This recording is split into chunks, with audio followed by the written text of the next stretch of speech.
afternoon, our dear CAO and outgoing. Good afternoon, Madam Elizabeth, our incoming CAO. I have my super team of secretaries and office attendants. Yes, that is my super team CAO. And they have organized this day today. I thank you so much, members. I am by the name of Dagre Jessica. So we are the Deputy Chief Administrative Officer.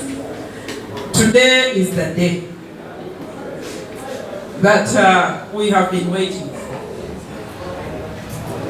I know to a number of us, it is the first time.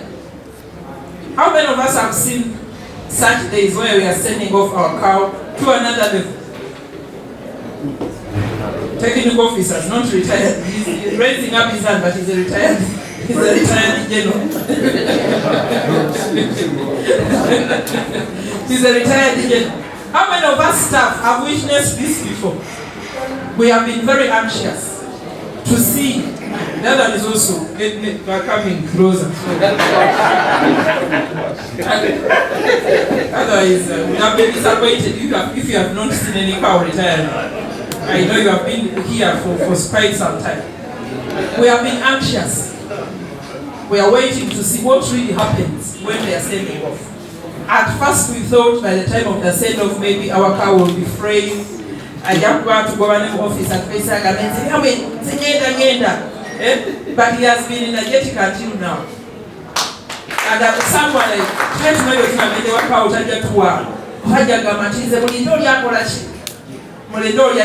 but up to until now, he has standing there as energetic as was at entry. I'm very certain we are learning a lot. And we have learned a lot from Mr. Nkata.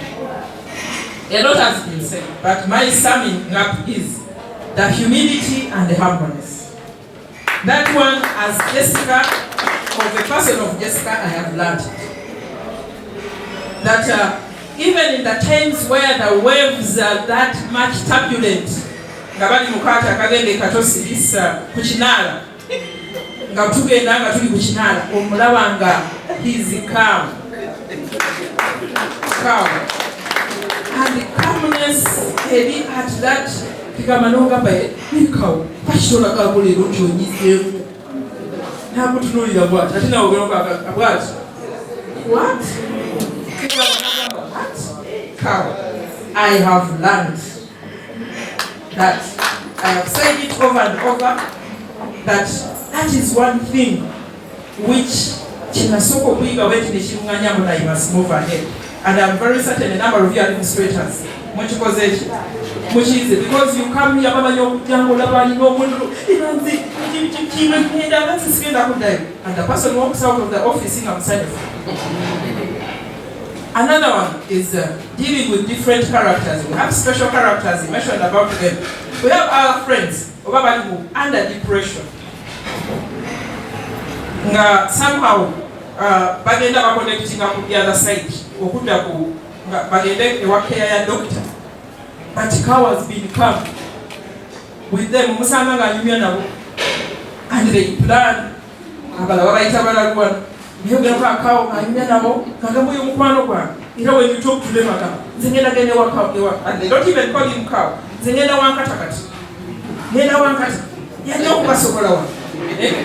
CAO, thank you so much. And you give them time. And indeed, a number of them, their levels, acuteness against Kakana because of that special character. You know, I can talk about that over and over. We have learned a lot. Besides work, but even personal character, building a person. Besides the Kungaba, bring your reports on time. We have to report to this PPS and what. But building a wholesome person. You have done this great team of Mukono. I know we shall miss you so much. They shall miss you so much. All of them. From senior level to the lowest.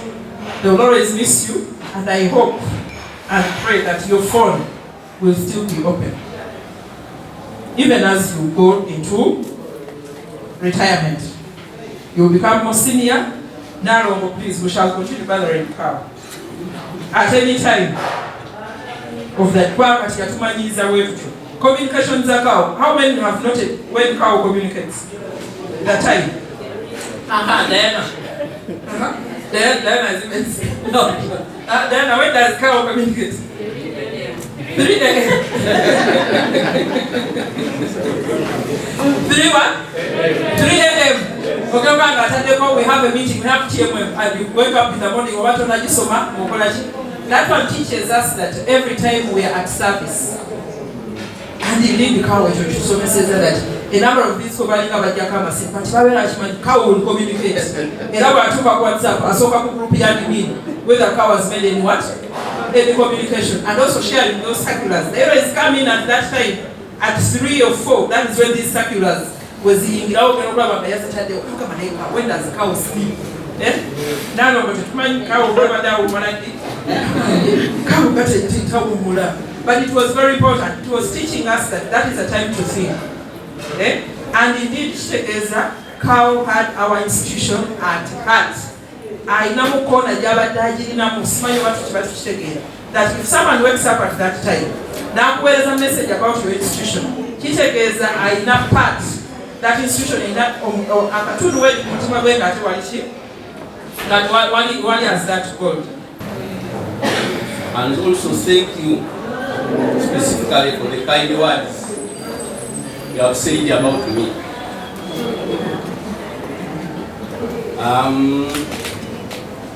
I said, was it yesterday or the other day? I am lucky I did not die during service. Because I would miss receiving such kind words about me. So I am lucky. So unfortunately, some of you may die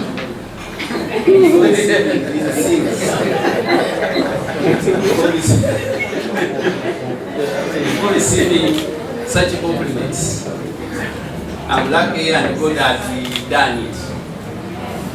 There is one gentleman who was singing and saying Abate Katonda. Katonda yabadde mwenge ensonga tewali mulala era sinze ebibaddemu sisobola nakwewanirako Katonda yagibaddemu. Ebyavuddeyo sinyafo olunaku lw'eggulu era tulabe nti Mukono twaperforming eddala buki bulungi. So tukwebaza ekkulu eryo n'otusizaako mu sekita y'ebyenjigiriza ate n'emidaali gye twawangula nga tugenze emisinde egiri national abaana baffe abadusi emikono bwe batukiikirira yitirivu gye betukoze eki betufunye era Mr. Nkata tujja kwogera maaso okujjukira. Ayagala ensi ye, ayagala abantu ate abo mayiti president basinga okola ki abantu we bate basinga okwagala era gwe teweeyibala nti owummudde essaawa yonna kulangirirako nti agenda kusikayo abeeko wakola ki wakuteeka otandike okuweereza. Mama nalo ngayinza okulowooza nti badde nfunye obudde okubeerako ne Mr. Nkata. Togenda kudda kufuna budde ate kubanga gyajja okulagaawo nga tumulangiriddeko kino muzeeyi ajja kuba mwetaaga nnyo n'okusinga gwe. Naye tukwebaza weebale nnyo kuba Mr. Nkata okulaba nga atuyisiza bulungi. Weebale kumukubirizanga kukeera mu ofiisi. Mr. Nkata n'omu obadde omwagala ssaawa emu mu ofiisi asagamba nti ssaawa emu era ssaawa emu emusanga muki mu ofiisi. So tukwebaza weebale kumugirawo tuti ate Mr. Nkata twebaza ne famire eyakkuza. Yeebale kuteekamu mpisa, yeebale bakukuza bulungi. Tusanga abasajja abaami abatuuse emyaka gyegyo tebaba bangu yaba takyalina kyeyeeguya ku nsi akasala ng'etuuse emyaka egyange naye ati obadde omuntu omwetowaze eri buli muntu. Olaba naye mutabaddewo 37 naye nga bwenjigyewo bwangi mukama wange. So tukwebaza olw'obwetowaze obufamire bwe yakola ki bwe yakuteekamu okusobola okulaba nga otuukiriza okukola emirimu gya gavumenti obulungi. I have a sizable number of persons called my family because natidde kimuyinza okungobaganya nga sinawo engaga akati kwekujja nani ne famire yange nazini nalongo nawe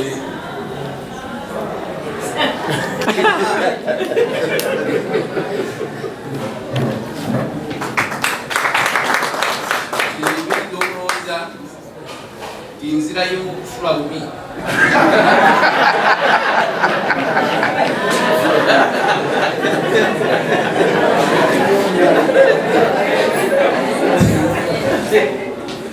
sita y'okusula bubi oyo Nalongo Esther musomesa naye ayagala nnyo abaana basomesa nange banfumbuwa nga nsula mu bitabu nange kyekyokola nga kusamwenda oku nabeera muki ye nabeera mu byabaana be nga nange ebyambi so Nalongo naye webale owe muganda wanya Unebo kwesimu noyogera nga eddoboozi ya kikazi liswiti ntyamanya ndi ku mirimu yobeera ogamba beera biyambaliye okunkuuma nga ali muki andolamu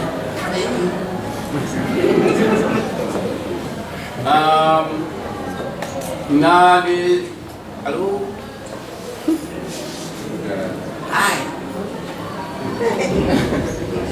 oyo yenna abagesera Yohana Subi oinayo eddala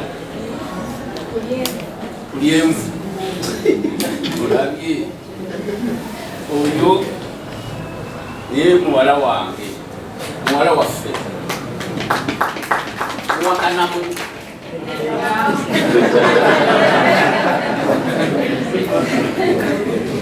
mba muwakanamu awakana akoleki ateko wakola omukono yes kati ninawo ne mutabani wange omulala ese onayo yimitawe kwani kasi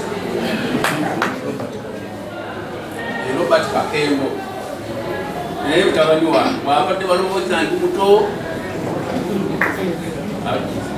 abamabadde batwagamba akawo ono muto abeera mu saavisi kati olwo ndi muto banange ndi mukulu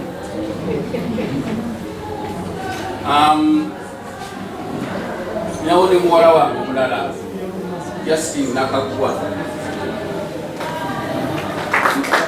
kati namyenya Justin Nakagwa namyenya naye oyo ye muto waffe ffenna yes yenze taata we amasibe kiri ati mugobe bazze banfune banzize yewaka baka to the sender kyetwaleese wano waliwo omulala ebbanga lyemmaze wano lufunye bwabo oluganda bagitiri nnyo aliwo omulala yekwese alwa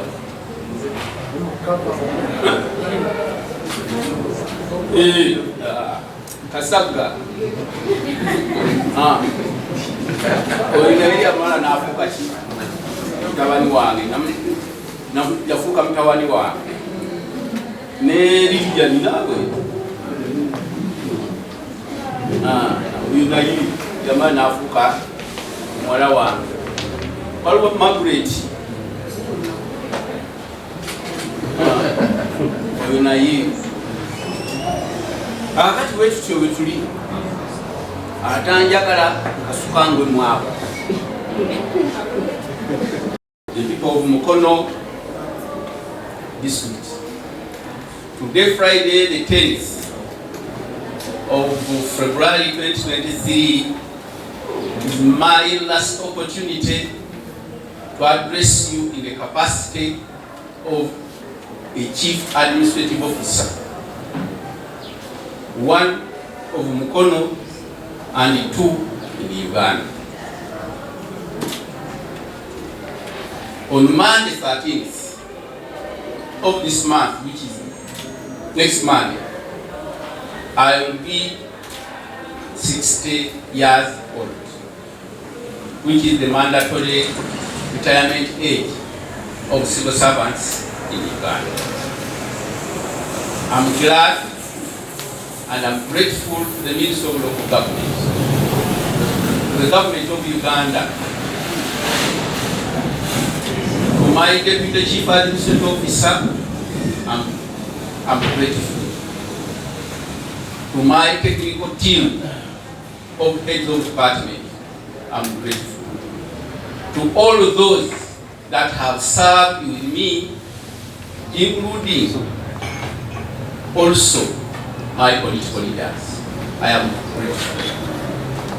I'm grateful to the office of the RDC, various government and non-governmental agencies, because you have always risen to the day-to-day new challenges of our society is indeed stronger now than before. It is healthier now than before. It is safer living now than before. And our people are wealthier and increasingly more demanding for quality services. If you doubt, you go to the roads and see how much time it will take you to get to Kampala. The meaning is that people are much better. You go to the secondary schools that we have here, and you find so many more parents looking for vacancies in very expensive schools than they used to. So it would be unfair for us to say we are more badly off than we are. Like I said, on the 21st of December 2022 to the District Council, and I quote, Mukono District has recruited 317 new staffs in the last 4 years. Mukono District has promoted 159 staffs. Most likely, most of the staffs here would have benefited from some of these endeavors. We have confirmed 366 staffs into the service of government. We have reduced pension arrears from 4 billion in 2019 to the current under 1 billion of pension arrears. It is a feat that we cannot ignore. We have achieved 100% funds transfer for utilization by departments and lower local governments. 100% transferred. If the funds are misused, they are misused at those levels, not in the office of CAO. We have paid salaries and pension to everybody who is supposed to receive them, approximately by 28th of every month in record time. We have built capacity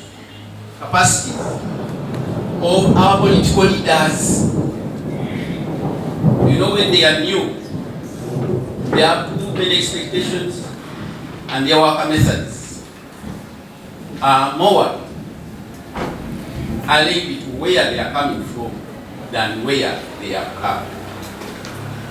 We have been resilient and steadfast, and I'm glad to say we have built their capacities to run the administrations now, and they are also very glad about it.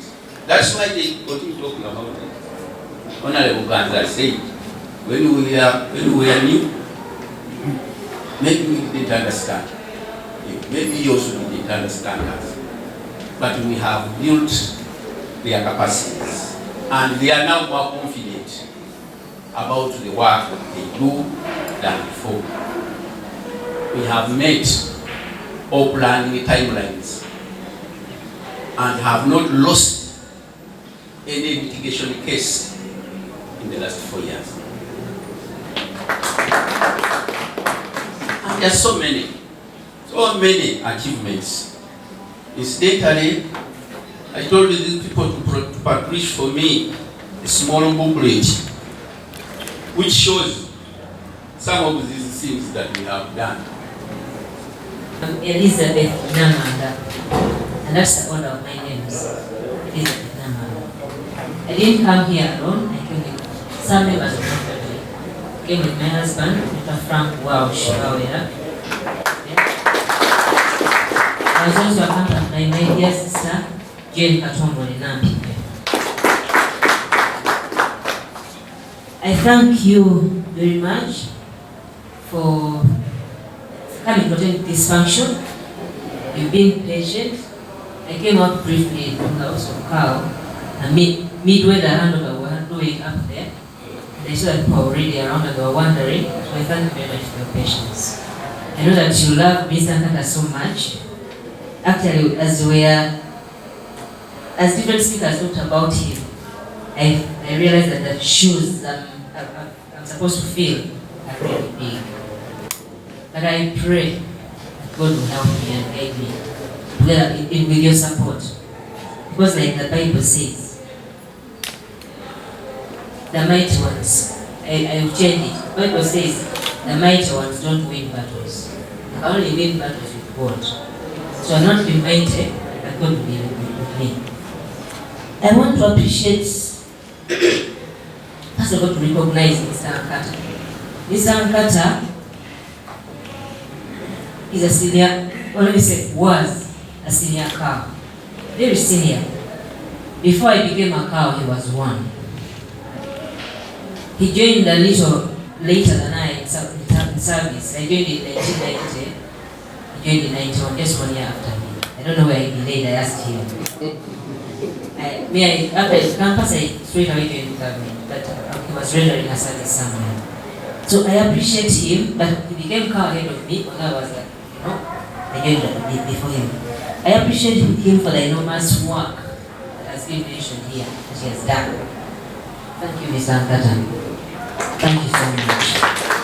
You deserve to be recognized, but you know, many times when we do this enormous work, it's only the local people that may know, or the local leadership and others.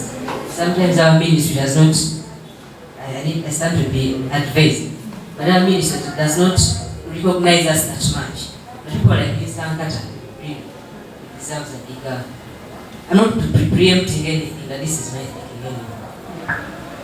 I also appreciate that he was a friend of yours. He has made many friends. I also have learned from Jessica, and I also knew Mr. Nkata before. But Madam Jessica, my colleague, has emphasized that he was a humble man. He's a humble person. Zampita mama we, namuko zanti mama wo, yali yedira mziro gwanga, ngera ateke wo mziro gwanga agumani. Nana mama wange yedira ante, nange yedira ante. Era abadampita mama wange. Era nkimanyi, tetujja kusigala nga tuli in touch. Kubanga abakaawa abaretiringa, tusigala tusharinga ku forum, tulina forum y'abakaawa. Byonna byakoze mu district, abikoze muti, abikoze nammwe mwenna. Siba kiri kubanga abadde team play omulungi ate namwe nembeera abantu abakozi. Naddala abakozi ba gavumenti, ate bakama baffe abatugendera mu byobufuzi. Nolwekyo mwenna mbeebaza olw'emirimu emirungi gye mukoze naye. Ekiseera ekisinga abakaawo bakyuka wabeerawo nnyo mixed feelings. This is a woman. man, but like I said, we need to advise one another.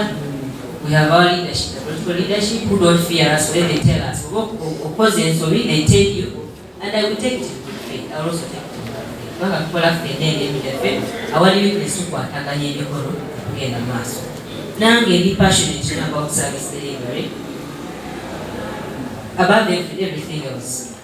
Yagala nnyo kabageni mujjengoze girabikako ate nange ebeereko n'omuprogram kola ki gwendekawo naye kyosobola kikola kulyama tukoze ffenna nolwekyo nsaba support yamwe mwenna nsaba operation yamwe mwenna eri abakozi ba gavumenti basinakwerabira yalakwebaza Mr. Nkata akoze handover eri so detailed so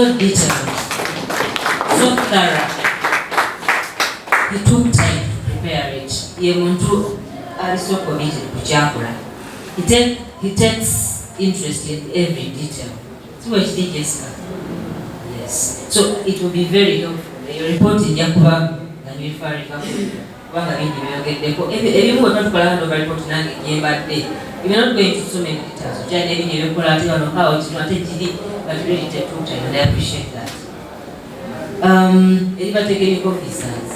Ebiseera ebisinga bwe tuba nga tutuuse abadde okukyukakyuka tufunamu obuzibu abadde bamanyidde entambula y'emirimu endala ne bagamba no katumulabe kaamu katumulinde nga bagala kulemesa kubanga yakyogera boludi yakyogera boludi nti ebiseera ebisinga abantu betusanze mu disitulikiti abamu bazaalibwamu ate mwe baasomera ate oba kwe baafunirwa era mpozi bwe baazimba kati kakawo myaka esatu yajja kuba agenze bisakatayogera kukyamu so naye ate no disitulikiti yaffe nange yange sibe kiri ngejenga mu Buganda region wa nange no disitulikiti kale nange kanji owulire nange yange nolwekyo tukwataganye tubeere transparent tukole omulimu omulungi kubanga bwemuwiininga nange kolaki nange tunakugako wentuka kubanga mukimanyi bulungi titulina olubimbi lunene ng'abakaawa. Sometimes I look at my roles as a cow and I wonder how do you even manage? Then come my absolutes. Then we go to the other to call and our cow. We call them that they have a technical person. So be with me. Let's work together. And here is the to look on a Judy. To one is senior to flame. Let's come in. Absenteeism and discipline. Eh? Indiscipline. Never have a untouchable. You know this change nakolako. There is somebody I touched who was in the sensitive department. The number of mukwatako because if you know, if you want somewhere agama to go to carrot and stick. Katienda goes to stick because it was inevitable. Any manager uses that. Nange gawa kujja kikosa okirala kyetaagisa. But ono ye yakikola personally nagenda muleve yawa kubanga minisita wange so.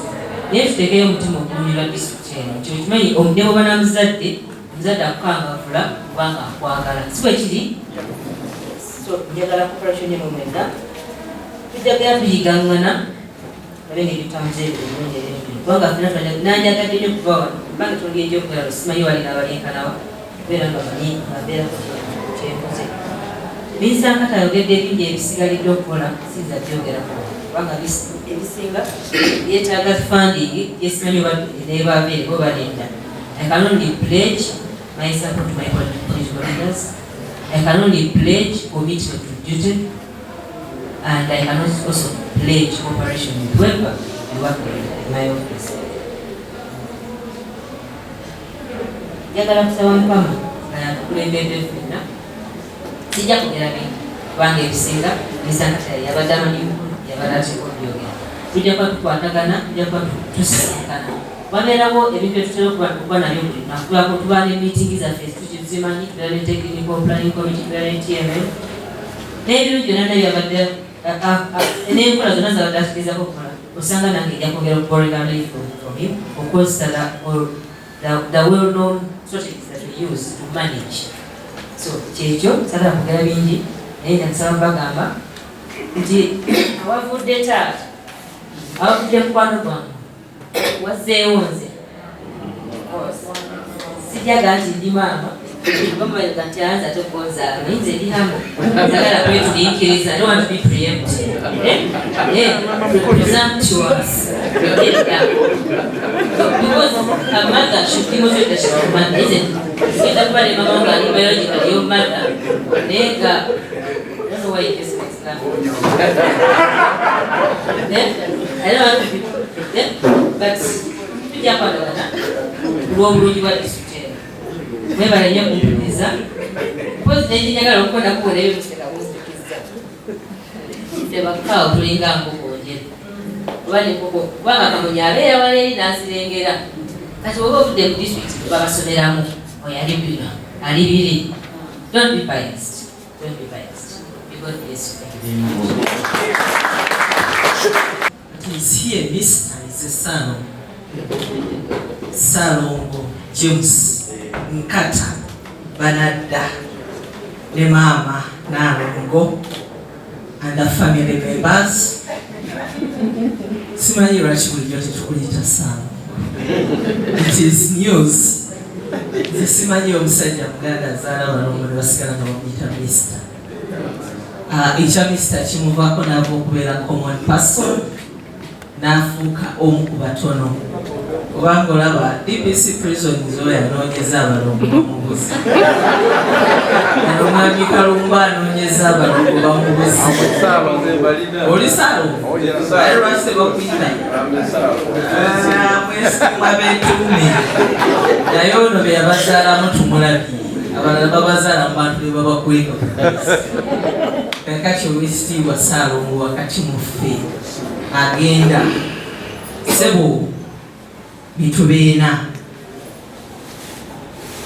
abakulembeze mwena abakozi ba district n'abaza okwitinesinga omukono guno nze n'ondi wa mukisa koze emyaka egiwerako naye mbadde nga siba handover yabakaawo integrity eweti nebaza omutima ogukikoledde twebaza Mukama gwemu ekisinga obulungi oba lwakuba retiring ntera kubeera ku buntuntu butonotono nga bwakiyita mu lujja balinga abakukuta obukukusi naye nga lwaki kiba bwe kityo nti n'abakozi n'abadistrict baba basendeekereze nga bagenda nali obutemu nenfuna bakaawo bana benakola nabo mu kiseera kya myaka 2 n'emyezi 5. Yes, bakaawo bana naye nga gwe RDC gwe bayita n'obeerawo ne bakola bye bakoze ate not detailed nga Salongo Nkata bwakikoze naye nga n'abamu ekkubo lye bayitamu gwa RDC gwogamba DPC nyamba goberera kaawo tebamukuba era gwogamba PS nyamba omuntu mujeewo nga tebalinamuttiramu ofiisi eyo mu region eyo bakuba ngoma bakuba engoma ne basalako ne bakuba engoma ne bakuba engoma nga bwe babagala amajambiya. I thank God sira kyomaze wasikirabye era nsaba kireme kubeerawo. Previously Mukono era naye abadde amanyiddwa lwantalo z'abannabyabufuzi n'abakozi ba gavumenti.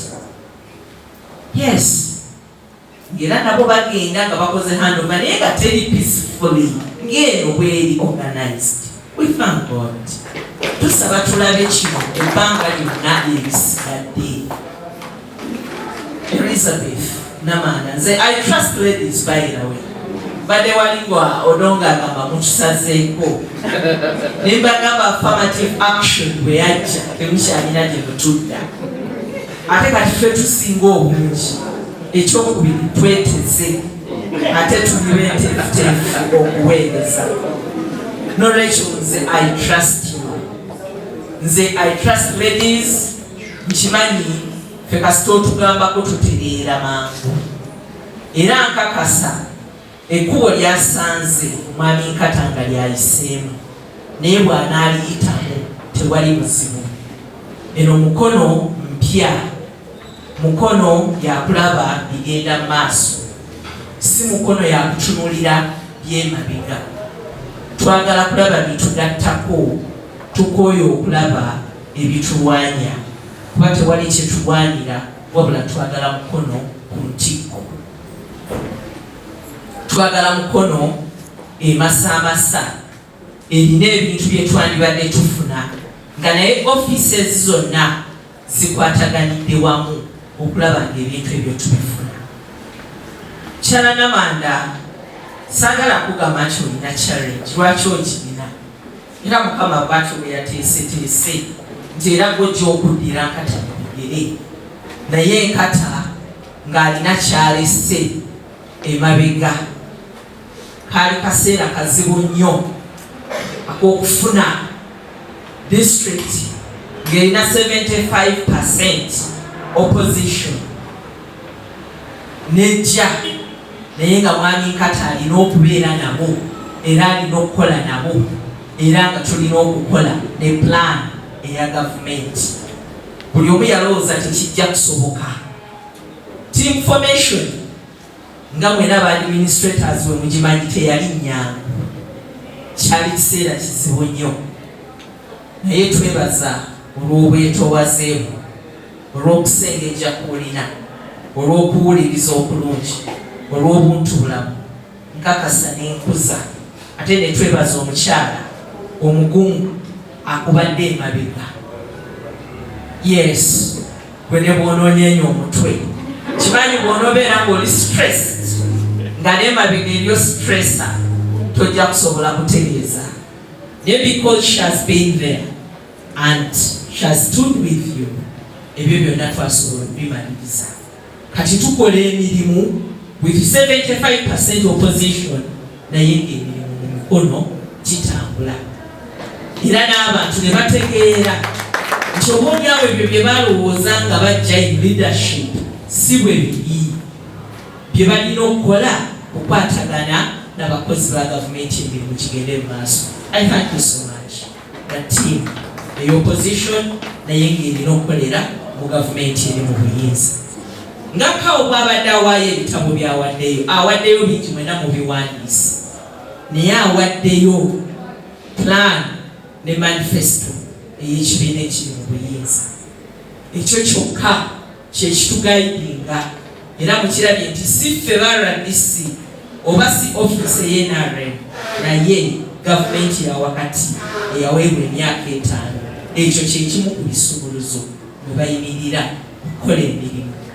Naye nga role ekulembedde ye constitution era gy'asoose okumukwasa nti we are only implementing the lawful decisions of the council. Ate nga council ye supreme body eya district, but only lawful decisions. Ekyo kwebaza mwami Nkata, olaze seniority era kwe kulaba ng'ennyanja yatereera. This is the constitution of the Republic of Uganda that I'm handing you over, so that whatever you do should be in line with this constitution. If any authority tells you to do anything outside it, say that that order is not lawful.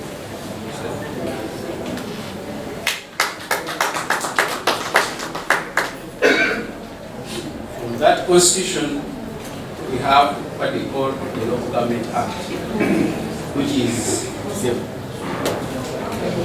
book that governs local government and local governments. These for it.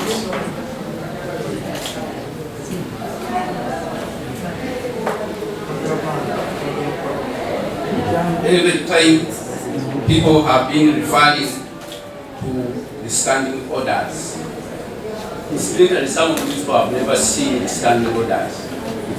Now civil servants are governed by the standing order, public officers are governed by the standing orders. These ones are the latest, 2021.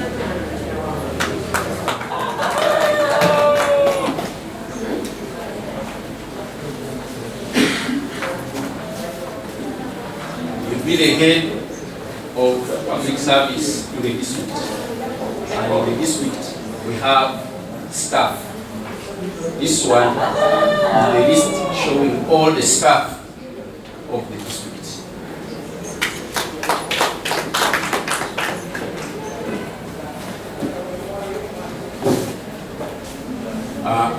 The government of Uganda produced what they call a 3-year, 5-year national development plan, out of which the district customized and made its own development plan.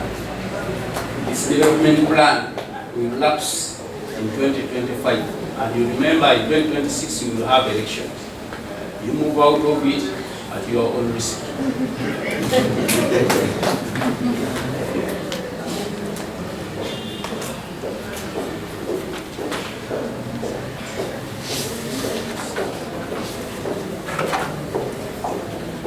I have been talking about money, and in service you cannot talk about money unless you have a budget.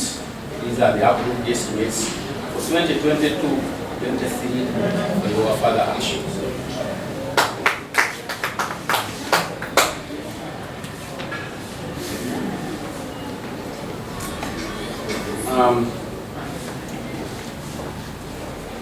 Almost 70% of the funds spent outside salary has to address issues of procurement, and the districts make procurement plans every year.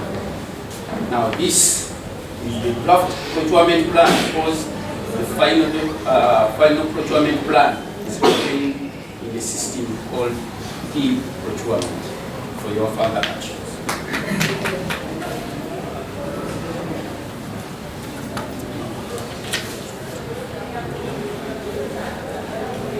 Here you receive the recruitment plan for 2023-24.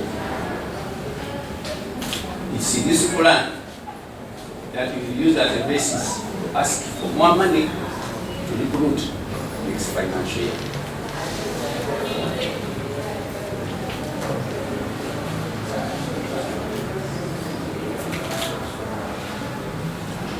At the end of every financial year, we make financial statements, call it final accounts for the year preceding this one. So these are adjusted financial statements for Mukono district local government for the period ending 30th June 2022. The next one will be issued by you.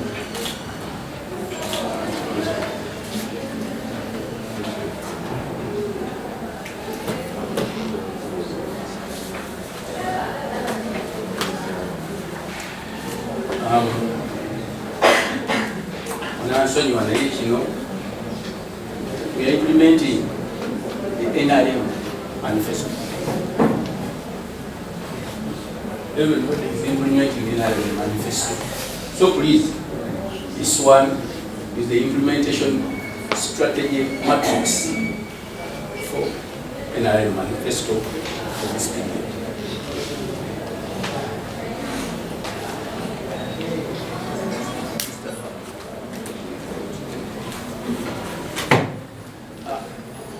When we go back to office, that I think you have seen here, you will find the visitor's book. Although they say it is visitor's book, it is yours. I don't allow the visitors to take it. It is there. You will receive it. I have also given you or shown you various office items. Various office items, except that I have not shown, given you 2 items. No. First of all, this one is called the district seal.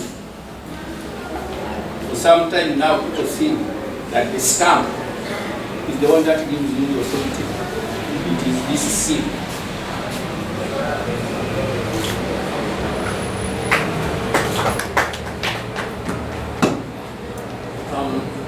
I have not given you two items.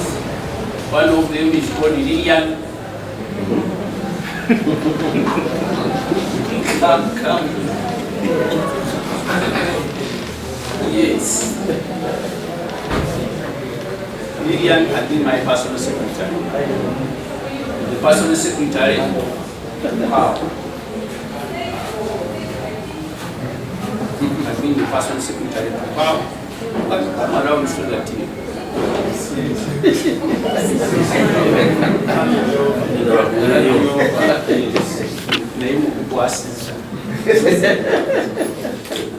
Another one, another item is called Kasaga. Kasaga no pure.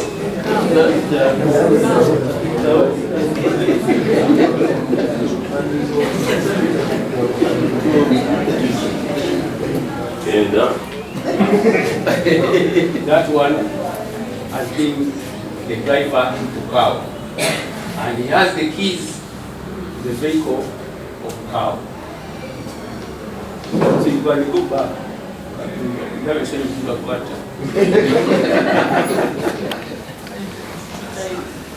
So you are no longer mine. Yes.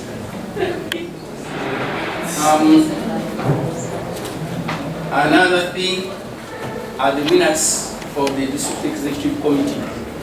We have been sitting regularly, and as you know, CAO is the secretary. Except that I had appointed Mr.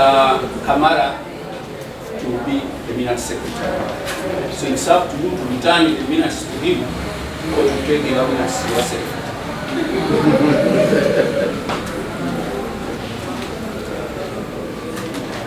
Now I want to take this opportunity also to hand over to you the various staffs, one by one, heads of department. One of them is in the who was run out of here. Another one is so back. As you pass here, wait on the way to resume. Yes, so Madam Mundagiri, I want to hand over Ndagiri to you.